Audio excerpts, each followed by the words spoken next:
Hello, conspiracy theorists and radical freedom extremists. I'm Dave Rubin. This is the Rubin Report Direct Message for 11/18/2020, November 18th, 2020.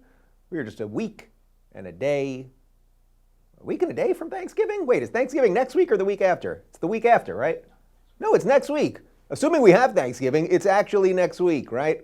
We have an election that's still not done, and we've already rolled into Thanksgiving. What do you say about that?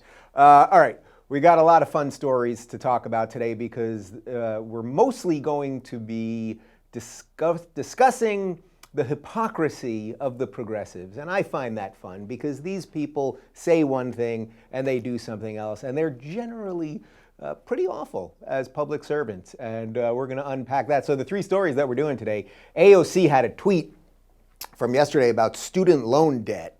She wants other people to pay off your student loan debt. She doesn't explain how she's going to do it, but it's just the right thing to do. You just should do the right thing. I guess we should also be paying off people's mortgages and car payments. And if you took a little credit card loan to get a new TV, we should probably pay that off too, because that would be what good people would do. And AOC and the progressives, they're very good because somehow they've tricked people into thinking that envy is actually something that should be lauded and something that you should attain for. It's quite ridiculous. So we're going to talk about that, but the hypocrisy of these people knows no bounds. We're also going to talk about Gavin Newsom because, as you guys know already, because this story is catching fire, which I'm glad to see, he had a dinner with about 12 people at French Laundry, which is a super expensive, exclusive, months in advance, you got to make reservations, restaurant up in Yountville in Northern Cali, that's up in wine country. And people say that it's literally like $1,000 a plate. Like usually it's 400, but you throw in a little wine, you're walking out of there for $1,000. He issued this ridiculous apology. Well, now some photos have come out from the event where he kind of made it seem like he was sitting outdoors, but there's chandeliers and carpet, so that seems a little odd. And of course, you're not going to believe this, guys. He was there with lobbyists. What are the chances? Yeah. And if that's not enough, we've got one more from the brilliant progressive wing of the Democratic Party, which is pretty much the whole party at this point. Senator Tammy Duckworth is attacking Trump for trying to get our remaining troops out of Afghanistan. We've been in the war in Afghanistan for, like 19 years at this point, something like that, 18 years. And he wants to get our remaining troops out. Nobody even knows why we're there anymore. But she had just an absolutely ridiculous quote. So we've got progressive policies that want to pay for other people's debts, a progressive guy who's locking us down for Thanksgiving, who's going to fancy restaurants, and a progressive who is trying to keep us in wars. It's all very, very confusing. We're going to do all of that. And then, of course, what sits on top of this, obviously, is that we're still in this sort of election limbo. Everybody is waiting to release the Kraken. They keep saying we're going to release the Kraken. And Sidney Powell, who's Trump's lawyer, and Giuliani, that they've got this big info. And as I said yesterday, the interesting thing here is people, I think, want more info to be dropped. Like, I think people want to wake up every day and be like, oh, we found out this in Wisconsin, we found out this in Arizona, we found out this in Pennsylvania.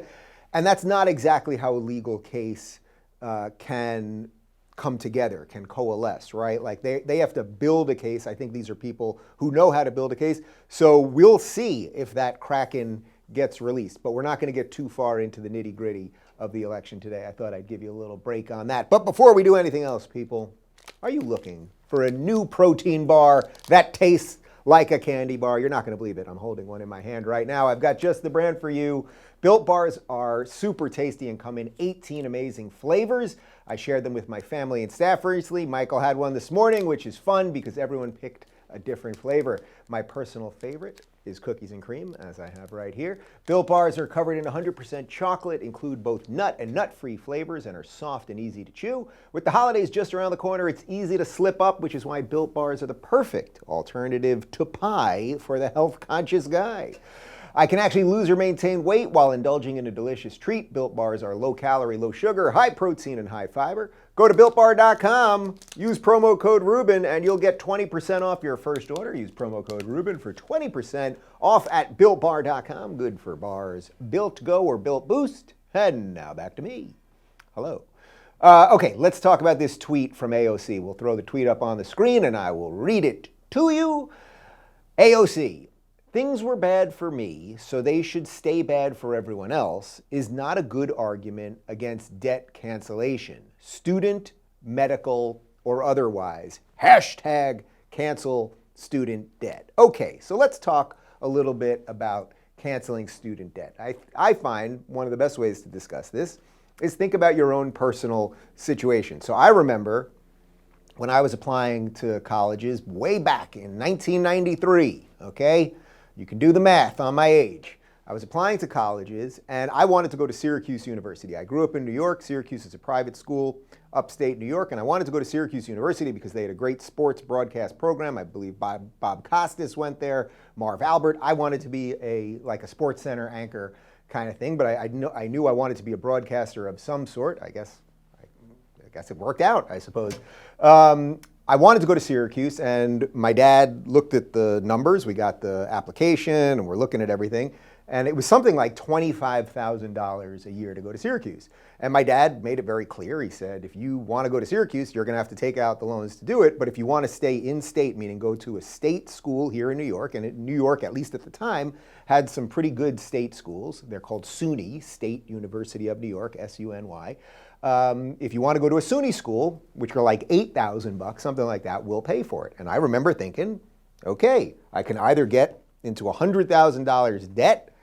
I didn't even really fully understand what that meant as a young kid, but I was like, a young person, but I was like, all right, that doesn't seem good to walk out of school and then have to pay all this money back, right? Like that almost seems like the reverse of school. School should be setting you up so now you're ready to roll, you're ready to explode into the world and produce and get and all of those things.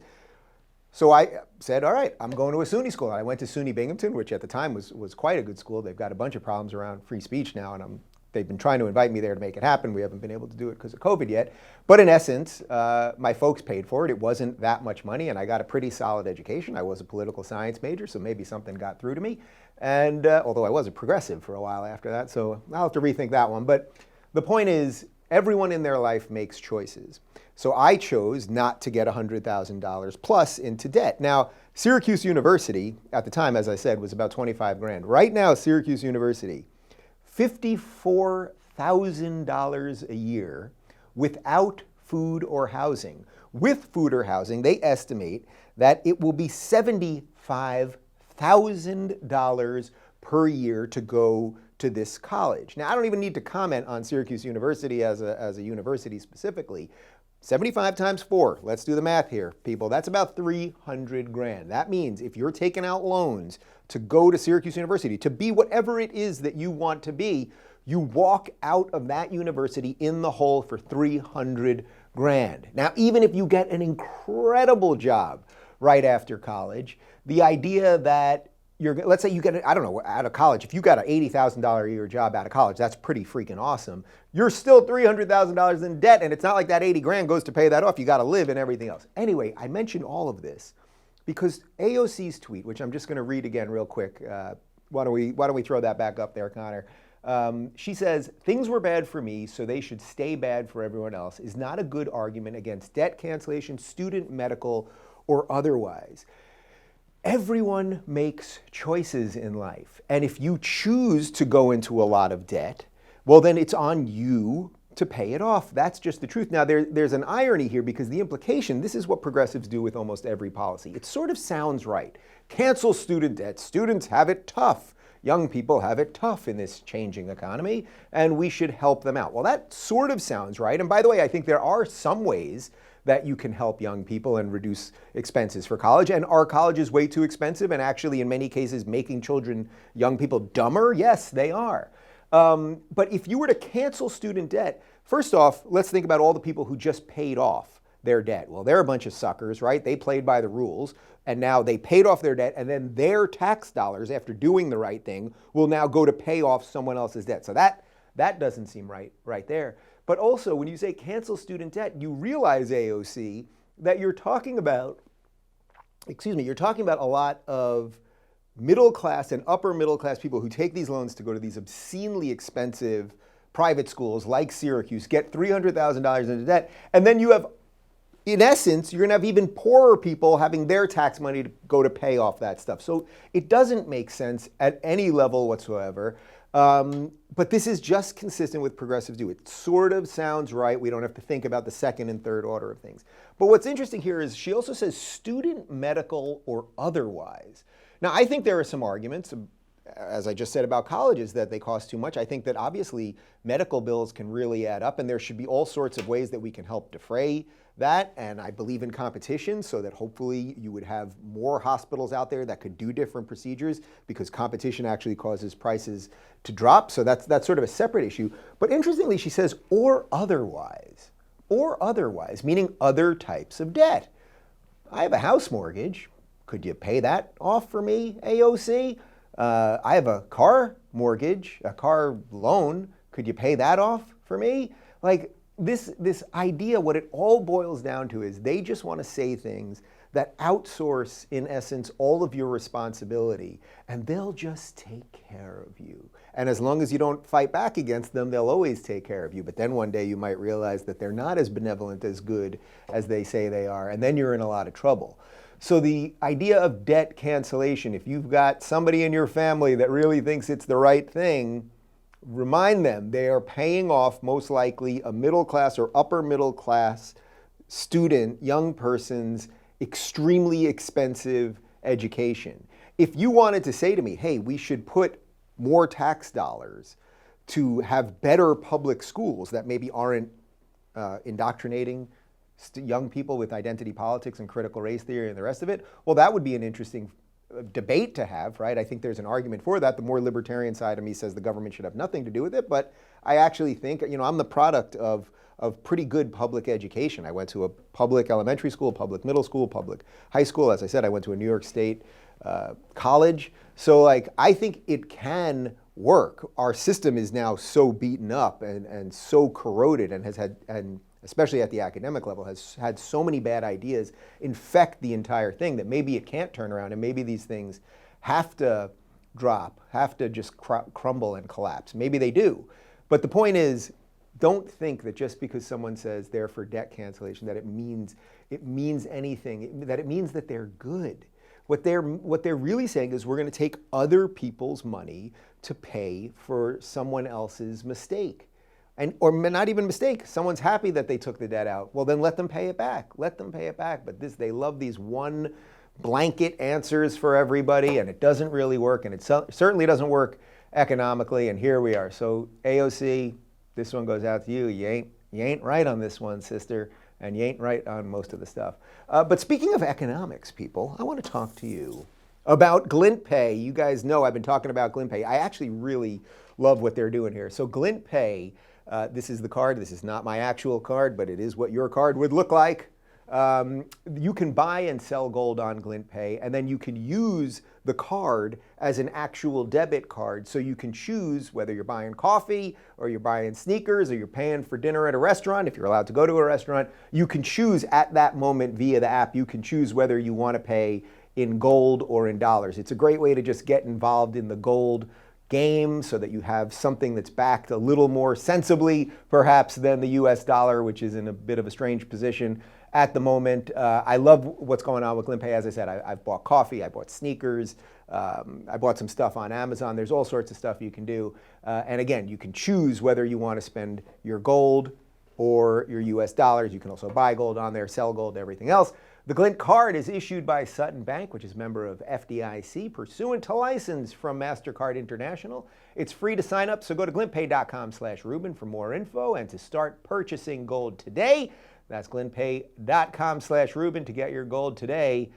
And now back to me. All right, let's talk about another brilliant progressive politician. So first off, we started with AOC with an imaginary way that she's going to pay off debt. Not a real thing, but she says it and she can do it. And that's a perfect segue to Gavin Newsom, who is our governor here in California. And he was caught, we're going to show you some of the photos right now. He was caught at a restaurant known as French Laundry, which is one of the most exclusive, expensive restaurants in all of California.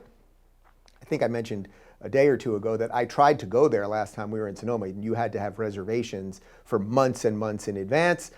My friend Kelly Rizzo, who's a food blogger, I had tweeted out that it's about $400 a plate. She reminded me that if you throw in a little wine and whatever some of the extras are, you're not walking out of there for under $1,000 a plate. Now, I don't begrudge anybody. I don't begrudge anybody from spending their hard-earned money on these things, but you're not going to believe this, guys. Gavin Newsom, well, first off, he said he was outdoors. As you can see by the pictures there, that doesn't appear to be outdoors with giant mirrors and chandeliers and fancy carpet. That doesn't look outdoors. Nobody's wearing a mask. There are 12 people there. He wants you to have less than 10 people in your own home, and you're not going to believe it, guys. There were lobbyists at the dinner. Here is the quote from Politico.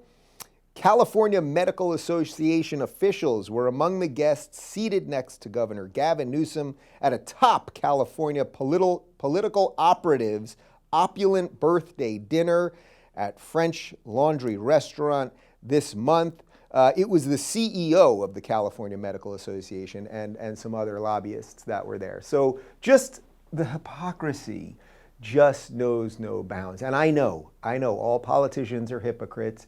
These are people who want to exercise power over you while they live a completely different lifestyle. You know, think back to Nancy Pelosi, another progressive genius. Remember at the beginning of lockdown, and she's got all of this freaking ice cream in her twin double Z fridges. And it's like, I don't begrudge her that, although somehow she got really rich while being a public servant. But like, I know that especially at the beginning of lockdown, when we were all freaking out and we were all stocking up on food, I didn't buy any ice cream. You know what we bought? We bought protein, we bought rice, we bought pasta. We filled our freezer up with frozen meat and fish and things like that, chicken. We weren't just filling it up with ice cream, but she had 20 different types of ice cream, and she's getting a haircut while she's telling people not to get haircuts. And Mayor Lightfoot in Chicago is telling people to stay home while she's out there celebrating Biden's win. Every one of these people is the worst type of hypocrite, and they should not be in charge or have literally anything to do with your life. You know, I joked on the show yesterday, not on my show, I joked on, I was on John Bachman's show on Newsmax, and I joked that maybe I would run for governor of California, and a zillion people thought I was serious, and then there were literally like thousands of retweets flying around about Dave Rubin running for governor of California. I mean, let's recall Gavin Newsom, and then I guess stranger things have happened. But my policy would just be the reverse Newsom. I would just run as the reverse Newsom. If that man has a policy, my policy is the worst. He's going to raise taxes, I'm going to lower taxes. He wants to lock you down, I'm going to free you. He loves just allowing homeless people to run rampant everywhere and do drugs everywhere. We'll clean that up. We got crappy roads here, I'm going to fix the roads. I don't want to run for governor. That's literally, I don't want a dime. First off, I would also not take a dime from anyone. That's for sure. Like, I got a YouTube channel. I'll get my message out there. I wouldn't take a dime, but anyway, I'm basically kidding on this. Although there is a part of me that's now kind of like, maybe I'll just do it because these people are just absolutely awful. But it's just really important to see these pictures and just know that these people who are telling you that you have to wear masks literally inside your house. Pennsylvania announced that today. They want people to wear masks inside their house, although they do acknowledge that it'll be tough to enforce. But just try to imagine the level of psychotic authoritarian power that they want to exercise over you, that you have friends over. Forget friends, you have just your family in your house, and they think it would be okay to somehow be monitoring you. What is going on here? This is what the worst sort of authoritarian regimes do, and we're being tested, people. We're being tested to see how far they can push us. That's not some crazy conspiracy theory. That's just obvious. So sorry, Gavin Newsom, I'm not going to listen to your nonsense. I'm going to have people at my house. We're going to hug, and we're going to talk, and we're going to laugh, and we're going to sing, and do all of those things, okay? We just are, and you can suck it. All right, moving on, let's talk one more brilliant progressive politician. This is Senator Tammy Duckworth, and she had a bit of an odd reaction to Trump talking about ending the war in Afghanistan. Now, it's really interesting what's happening right now, because as the Biden transition team starts to leak out what some of their info is, well, it seems like they want to reverse a lot of the gains that we've had in the Middle East. We're not going to war there anymore. There have been peace deals signed, but now they want to get back into the Iran deal and a bunch of other stuff. We're hearing that Trump, who was taking our troops out of Germany, remember, we're not war with Germany anymore. Biden now wants to keep troops there. Like all of the old ideas of the past and the bad neocon ideas, they now are they're just have been laundered in effect, and now they're Democrat ideas. So Trump has wanted us out of Afghanistan from the beginning. He was talking about it years ago. And we've been at war in Afghanistan for almost 2 decades. It's the longest war in American history. I mean, really think about that, because nobody even realizes we're at war there. But the Afghanistan War, Google it, don't take my word for it. It is now the longest war in American history. Now, why are we there? I know the Taliban and 9/11 and okay, all that stuff. We can talk about all that. We're disrupting networks. We're getting them there so they don't get us here. Blah, blah, blah, blah, blah. There's no reason to be there anymore. Absolutely no reason to be there anymore. So Trump's trying to end it, trying to get the troops out. Here's Senator Tammy Duckworth on what Trump is doing. All of the military commanders have spoken up and said this is the wrong thing to do. We want our troops home, but let's not bring them home in body bags. And that's potentially what's going to happen if this president gets his way and puts his own political timeline ahead of our national security. I mean, the level of hypocrisy there is so off the charts. How is getting our troops out of Afghanistan going to cause our troops to come home in body bags? Are we going to be shooting our own troops as they get on the planes on the way home? I don't think so. You know what would cause more troops to die? Staying in a place that we're not even sure why we're there anymore, right? Every day that you stay there, you increase the risk that somebody is going to die. If you say we are now leaving, well then less people are going to die, less troops are going to die. The way she says that we're going to bring them home in body bags because of Trump's timeline. By the way, let's remember this. One of the reasons that Barack Obama became president, a lot of people forget this, but one of the reasons that he became president 12 years ago was because in the Democratic primary, Hillary Clinton was saying, you know, we need to have some sort of sensible withdrawal from Iraq. I want to get out of Iraq, but it needs to be a sensible withdrawal. And Obama was basically like, we're leaving no matter what. And the base, the progressive base was like, all right, let's just get the hell out of there. Now, ironically, what ended up happening in Iraq, which is, well, you all know what happened in Iraq, which is that they started having free and fair elections, right? We all saw the pictures. And then in essence, we got the hell out of there so quick that Iraq is now just basically a failed state. Now you can argue either way. Well, we should have stayed longer. If you break it, you got to fix it. We could have all those arguments. But the point is, we don't even know why we're in Afghanistan anymore. There's just no reason to be there, and we got to get out. So anyway, the reason I wanted to do this story is we're being sold a lot of bad ideas that we put away already. We put the bad ideas of endless wars away.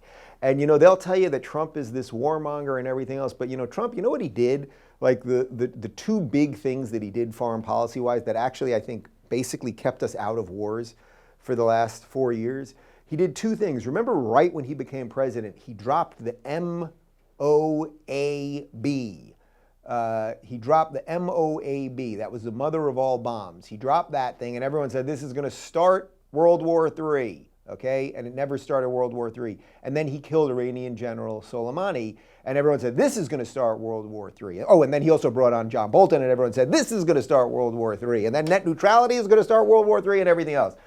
The guy did a couple things by dropping this bomb, saying to people, hey, we're a little nutty. We're a little nutty. You better not mess with us, so we're going to drop this bomb. And then guess what? Nobody messed with us, and he took out ISIS. Then he killed this Iranian general, and everyone said, you see, Iran's going to go crazy now, and we're in a lot of trouble, and they're going to activate all these supercells, and blah, blah, blah, blah, blah. And absolutely nothing happened. He looked at the Middle East deals and said, okay, this isn't working, right? Direct negotiations between these two parties don't work because the Palestinians refuse to accept a deal. So we're just going to start looking elsewhere and find countries that will sign peace deals. And they did.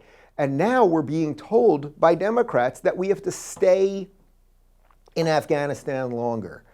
It just doesn't make any sense. And that's why I wanted to do these three stories today, because these are the policies of the Democrats now. We'll pay off loans, even though there's no money for it, and it's unfair to do it. It's actually anti-American in many ways to take money from some to just give it to others to cover their mistakes. Like, that's not an American ideal, okay? So that was this first story we covered. The second story, you know, we're gonna lock you down at home, we're gonna crush your business, destroy your restaurant, but me, Gavin Newsom, I'm going to go out and live like a king and not even listen to my own words. And by the way, his apology, if you saw the video, was absolutely disgusting. He's laughing through it. He's laughing through it. He's the worst sort of smug, awful bleh that you got. And then the third story, where in essence they're saying more endless wars. Let's just do more endless wars. I think it's a nice package to sort of explain the craziness of the left, and that way it got us a little bit away today of just focusing on the election. In any event, guys, I should tell you this before I wrap up. I did an interview a couple days ago, 2 days ago, with Yeonmi Park. She is a North Korean defector turned human rights activist. This girl, I had met her, she came here. I had some people over for dinner. I don't want to get in any trouble, but I did have a bunch of people over here for dinner a couple weeks ago, and Yeonmi joined. And she is an absolutely wonderful, magical human being.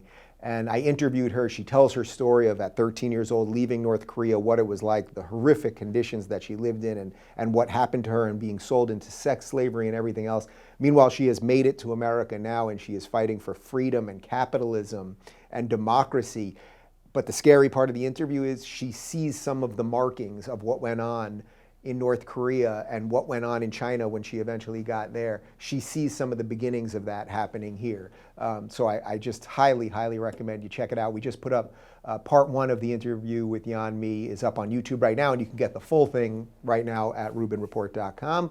As always, thank you guys for watching. Join me for tomorrow's live direct message at 11 a.m. Pacific, 2 p.m. Eastern. Don't forget to subscribe, and until then, stay sane.